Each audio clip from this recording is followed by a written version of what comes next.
మాదిగ ఉద్యోగుల పేరు మీద రేపు 6వ తారీఖు శిల్పకళా వేదికలో గౌరవ ముఖ్యమంత్రి రేవంత్ రెడ్డి గారికి కృతజ్ఞత సభ పేరుతోని పెడుతున్నటువంటి సభకి ఎంఆర్పిఎస్ కానీ మందకృష్ణ మాదిగ గారి నాయకత్వాన్ని కానీ ఎలాంటి సంబంధం లేదని సందర్భంగా తెలియజేస్తున్నాం.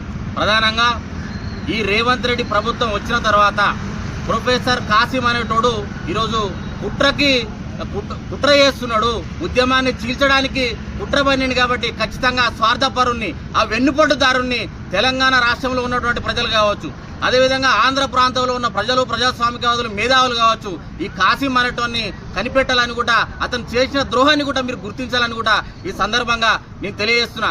కాసింకి ఒకటే హెచ్చరిక కూడా చేస్తున్నాం, ఒకటి కూడా గుర్తు చేస్తున్నాం. నీ బతికేంది కాసిం? 17వ స్థానంలో ఉన్న నువ్వు ఇలా ఉస్మాన్ యూనివర్సిటీలో ప్రొఫెసర్ ఎట్లయినావు? దానికి మందకృష్ణ మాదిగని నీకు భిక్ష పెట్టిండు.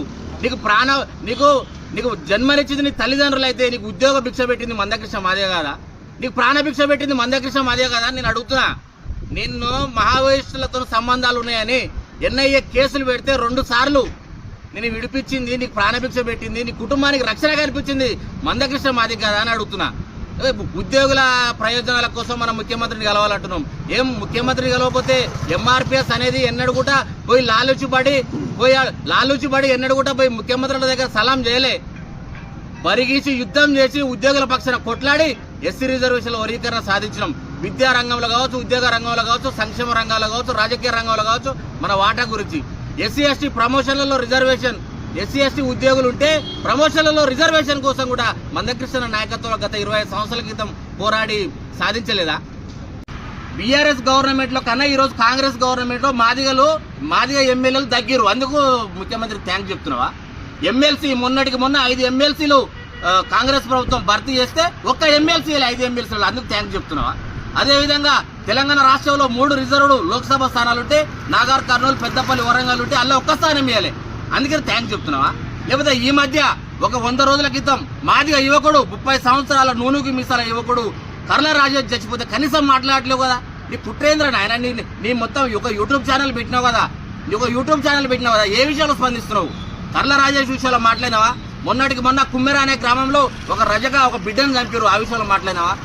ఖమ్మంలో భూదాన్ భూముల విషయంలో దాదాపు 1000 ఫ్యామిలీస్ ని గవర్నమెంట్ ఇబ్బంది పెడుతుంది, ఆ విషయంలో మాట్లాడుతున్నావా? ఏం మాట్లాడుతున్నావు నువ్వు? నీ డ్రామా లాభ కాసిం. ఇప్పటికైనా నువ్వు మాట్లాడేదేమో మొత్తం నీతి మాటలు, కానీ నీ నోటితో మాట్లాడుతున్నావు, నొసటితో ఎక్కరిస్తున్నావు. నీకు దమ్ముంటే ఉస్మాన్ యూనివర్సిటీలో ప్రొఫెసర్లు అన్యాయం జరుగుతుందని 100 రోజుల పైగా కొట్లాడుతున్నావు, వాళ్ళ మీద మాట్లాడు, కాంట్రాక్టర్ల మీద మాట్లాడు. తెలంగాణ రాష్ట్రంలో, ఆంధ్రప్రదేశ్లో చాలా సమస్యలు ఉన్నాయి, వాటి మీద మాట్లాడు. నీ పదవి కోసం, నీ తెలంగాణ అకాడమీ డైరెక్టర్ పదవి కోసమో, లేకపోతే మొన్న ఒక బ్రేకింగ్ న్యూస్లో చూసిన కాసిం 100% అర్హుడు. ఏది కుట్ర చేసినందుకు అర్హునువా?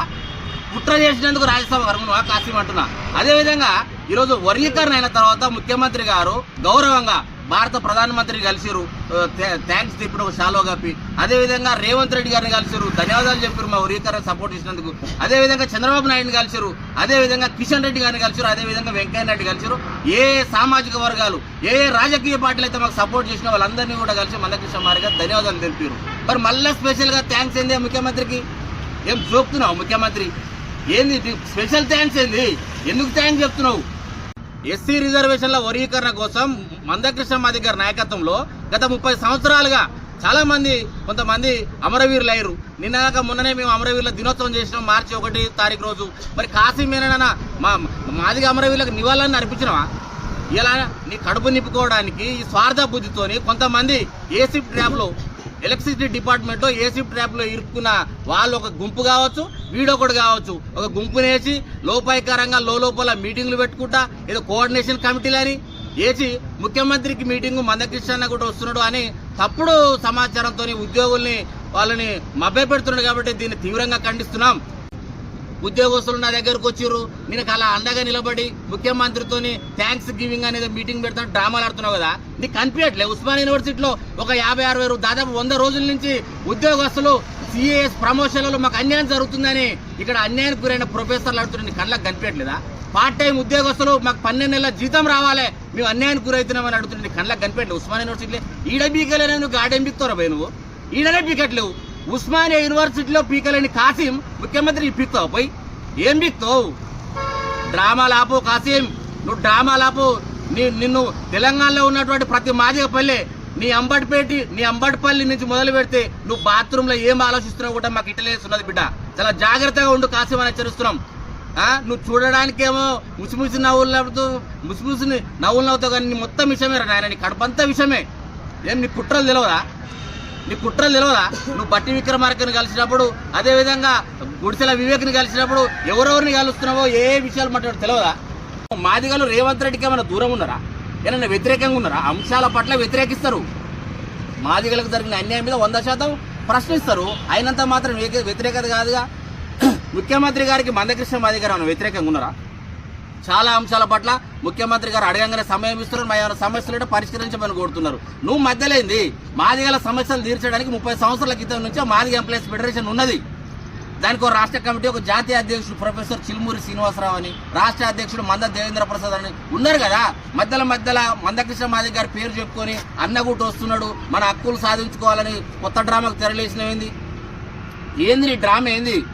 ఏం ఉస్మానియా యూనివర్సిటీలో వైస్ ఛాన్సలర్లు బ్లాక్మెయిల్ చేసి ప్రిన్సిపాల్ పదవికి రాజీనామా చేసినట్టు అనుకున్నావా?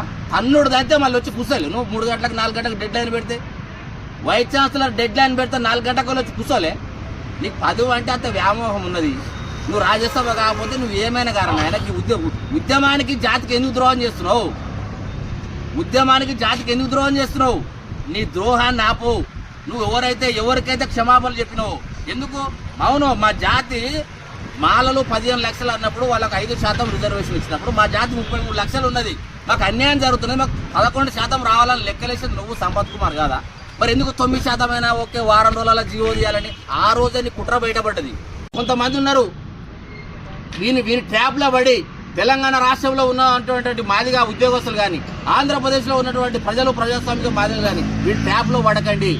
వీడు మొత్తం వెన్నుపోటుదారుడు, వీడు మొత్తం వెన్నుపోటు పోసేదారు. మొన్నటి వరకు పూజారి పాత్ర పోషించినావు, ఇప్పుడు వెన్నుపోటుదారుని పాత్ర పోషిస్తున్నావు. కాబట్టి ఈ మానుకో. ఈ విషయంలో నువ్వు ఇప్పటిదాకా ఎంఆర్పిఎస్ ఉద్యమంలో 30 సంవత్సరాల నుంచి కృష్ణమాదిగతో ఉన్నట్టున్నావు కదా. నీ 30 సంవత్సరాల చరిత్ర లేదు బిడ్డ. నీది ఏంది? ఒక పెళ్లిలో పూజారి పాత్ర నీది. టెంట్ వేసింది ఎంఆర్పిఎస్ వాళ్ళు, స్టేజ్ వేసింది ఎంఆర్పిఎస్ వాళ్ళు, జన సమీకరణ చేసింది ఎంఆర్పిఎస్ వాళ్ళు, అన్నం పెట్టింది ఎంఆర్పిఎస్ వాళ్ళు. మాదిగ ప్రజలు నీదేంది? వచ్చి 5 నిమిషాలు మంత్రాలు చదివి మొత్తం పెళ్లి అంతా నేనే చేసిన, వరీకరణ ఉద్యమం అంతా నేనే చేసిన, నేను డ్రామాలు ఆడుతున్నాను కదా. నేను నీ డ్రామాలు బంద్ చేయి. కాసిం ఖబర్దార్ అని కూడా హెచ్చరిస్తున్నాం. నీ కుట్రలు మొత్తం బయటపడ్డాయి. చెప్పిన కదా, నీ సొంత గ్రామం అంబటిపల్లి నుంచి మొదలు పెడితే నీ ఆలోచనలు, నీ ఇంట్లో ఉన్న నువ్వు ఏమేమి ఆలోచనలు పంచుకుంటూ అన్నీ ఉన్నాయి బిడ్డ. మొత్తం అన్నీ ఉన్నాయి. నీ చిట్టా మొత్తం ఉన్నది. నువ్వు ఒకరు తయారైనవా? వీళ్ళ కుట్రదారుని, ఈ ఉద్యమాన్ని చీల్చడానికి నువ్వు కుట్రదారుని తయారైనవా? నీ పసిగట్టలేమా? అన్నీ తెలుసు.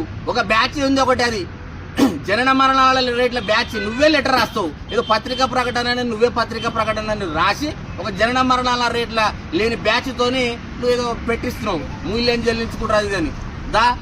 మీలాంటి వాళ్ళ కోసం బిడ్డ ఎంఆర్పిఎస్ ఇవ్వాలని నేను చెప్తున్నా. మీలాంటి వాళ్ళ కోసమే బ్లాక్ బుక్ లో నీ పేరుంది బిడ్డ. బ్లాక్ లిస్ట్ లో మాదిగ జాతికి చేసిన ద్రోహానికి నీ బ్లాక్ లిస్ట్ లో నీ పేరుంది. బ్లాక్ బుక్ లో పేరెక్కిస్తున్నాం.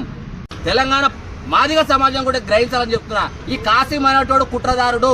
మందకృష్ణ మాదిగ గారి ఉద్యమానికి, మందకృష్ణ నాయకత్వానికి వెన్నుపోటుదారుడిగా మారి ఈరోజు పాలకుల దగ్గర మొత్తం అతని పదవి కోసం తాకట్టు పెట్టి ఉద్యోగుల్ని మొత్తం ఇబ్బంది పెడుతున్న పరిస్థితి ఉంది. కాబట్టి ఈ స్వార్థ పరుల్ని, ఈ అవినీతి పరుల్ని ప్రజాస్వామికవాదులు కూడా కడగాలని ఈ సందర్భంగా చేస్తున్నాం. లేకపోతే మాత్రం తెలంగాణ సమాజంలో మాదిగలు ప్రధానంగా ఈ కాసిం ఎక్కడ తిరిగినా బట్టలిపి మొత్తం బండకేసి కొడతారని, ప్రజలు నిలదీస్తారని ఈ సందర్భంగా కాసిం హెచ్చరిస్తూ నువ్వు తీరు మార్చుకోవాలి. ముఖ్యమంత్రి గారు కూడా నేను ఒక విజ్ఞప్తి చేస్తున్నా.